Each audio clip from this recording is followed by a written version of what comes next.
name is Angeline. Today, I will talk about the use of formative and summative assessment in enhancing learning. Assessment helps teachers see student strengths. For example, a student may be very good at problem solving, so the teacher can give more challenging tasks. Another student may be very creative in experiment, so the teacher can encourage them to design new projects. A student who is good at writing can be asked to summarize topic or make report. At the same time, students can track their own progress, recognize their strengths, and gain confidence in their learning. Assessment can be divided into two main types, formative and summative. Formative assessment happens during learning. It is not for grading but to help students improve. Example, quizzes after each topic to check understanding, class activities or experiment like a science experiment to practice concept. The third one, group discussion with mini presentations such as sharing ideas in history or literature lesson. Summative assessment happens at the end of a topic or semester. It measures student final achievement. Example, final exam covering all topic learned. Second one, portfolio showing student learning experience, like a collection of science experiment or creative writing pictures. Formative assessment helps students improve step by step and help teachers adjust teaching level for high achieving students. Summative assessment shows students' final result and motivate them to maintain or improve. Both assessments are important. For formative assessment, highlight student strength, help teachers adjust teaching method based on student performance, build confidence and encourage continuous improvement. For summative assessment, motivate students to study seriously, show that effort leads to result, encourage perseverance and excellence. And summative serve different purposes but complement each other. Formative, during learning, give feedback, help students improve. And summative, end of topic, show final result and achievement. Formative focus on the learning process, while summative focus on the final outcome. Both together has many benefits. First, students continuously improve and stay motivated. Second, teacher adjust teaching based on formative result. Third one, students see strength and final result. The last one, create a stronger and more effective learning process. So, in conclusion, formative and summative assessment each play an important role in enhancing learning. Formative assessment helps students improve during learning, while summative assessment show their final achievement. So, using both together allows teachers to support students more effectively and students to learn with confidence and motivation. Thank you. That's all from me. My name is Maya John, and today we will be looking at how formative and summative assessment affect learning from both psychological and neurological perspective. Assessment are more than just tools for grading. They influence students' motivation, emotions, and confidence, and even how their brain process and retain information. By understanding basic psychological principles and simple brain processes related to learning, we can see how different types of assessment shape students' behavior, performance, and long-term learning outcomes. Formative assessment are ongoing checks during learning, like short quizzes, draft, or class discussion. Psychologically, they help reduce anxiety because the stakes are low and students can make mistakes safely. They also build confidence, so when a student sees small improvement, like getting better scores on weekly spelling puzzle, they feel capable of learning more. Formative assessment boosts motivation because feedback focuses on learning, not just grades, and they encourage a growth mindset by showing students exactly how to improve.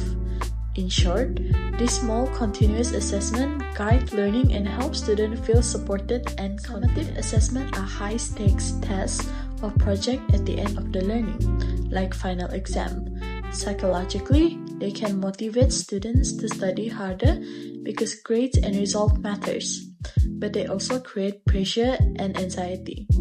For example, a student may feel nervous before a big math exam and worry about failing.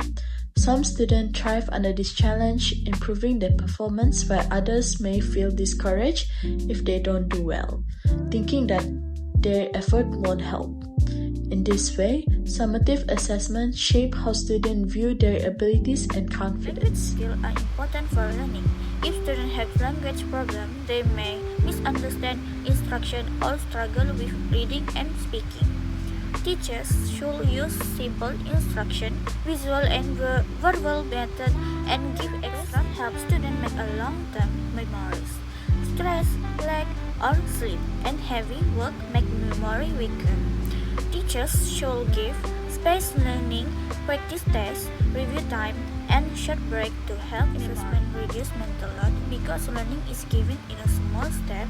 Summative assessment increase mental load because students must remember many things and at assessment 1.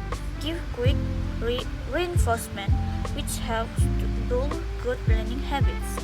Summative assessment give delayed reinforcement so it is less assessment also have touch modeling, feedback, and working with others.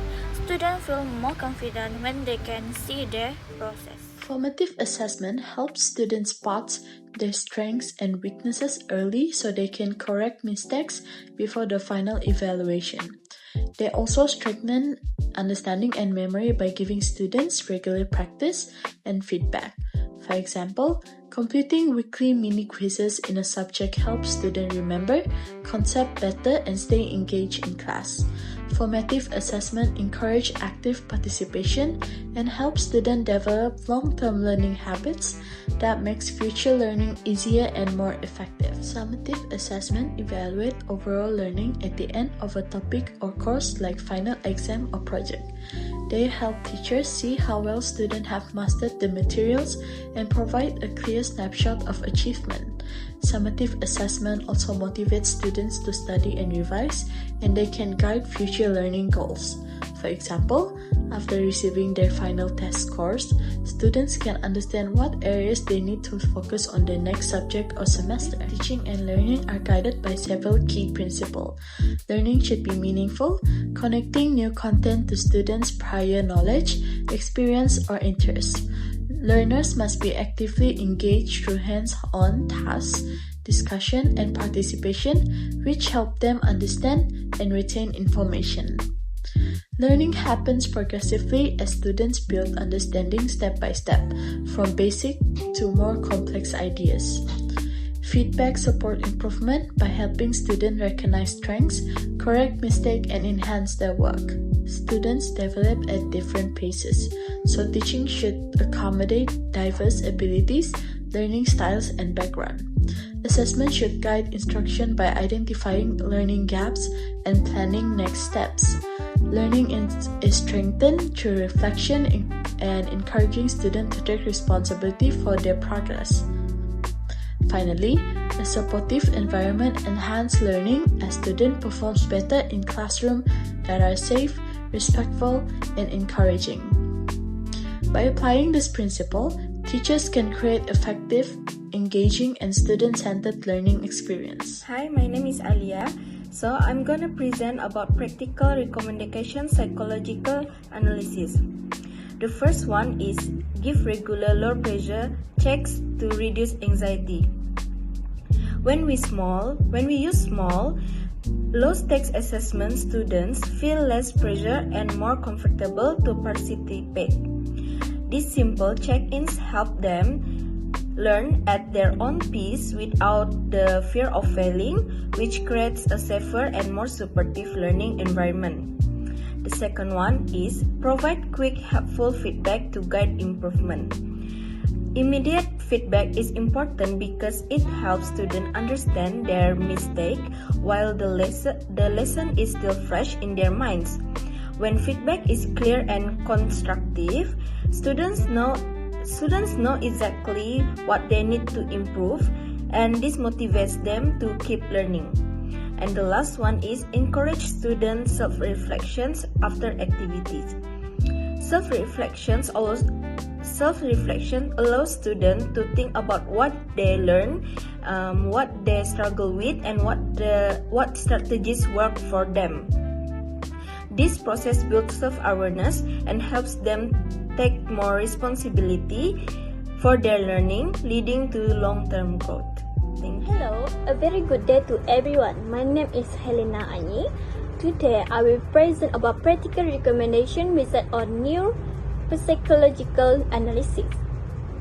This section explains how understanding the brain learn can help us design more effective classroom assessment. First is species formative assessment. The brain thread memory through a repeated activation of neural pathway, a process called long-term potential. Because of this, space learning is more effective than a last-minute cramming. In class, we can apply this by giving a weekly mini quiz, also short literal practice at the start of a lesson, and revisiting a key concept regularly. The strategy helps reinforce long-term memory and also prepare students better for summative assessment. Second is reducing cognitive load. Working memory has a limited capacity. When students are overloaded with too much information, learning becomes less effective. To reduce cognitive load, teacher can break complex tasks into a small step, provided templates or also guide notes, and using graphic organization. Checking information helps students process content more easily and build their understanding gradually. And lastly is summative assessment for a deep learning. Summative assessment helps students to integrate and apply what they have learned, strengthening high-order thinking. Effective example include projects, portfolio, and also external tasks. However, they should come only after sufficient formative practice, supported by revision session focusing on active recall. In conclusion, by using space formative assessment, reduce cognitive load, and also conducting summative tasks at the right time, we can align assessment with how the brain naturally learns and also leading to better understanding and long-lasting learning. That's all from me. Thank you. In conclusion, the use of formative and summative assessment play a crucial role in enhancing students' learning and overall academic development. Both types of assessment serve different but complementary purpose. Formative assessment acts as an ongoing learning tool that provides continuous feedback, support students' understanding, and help teachers adjust their instructional strategies. It promotes activity engagement, self-reflection, and improvement throughout the learning process. On the other hand, summative assessment provides a final evaluation of students' mastery of learning outcomes, offering important information for grading, reporting, and future planning.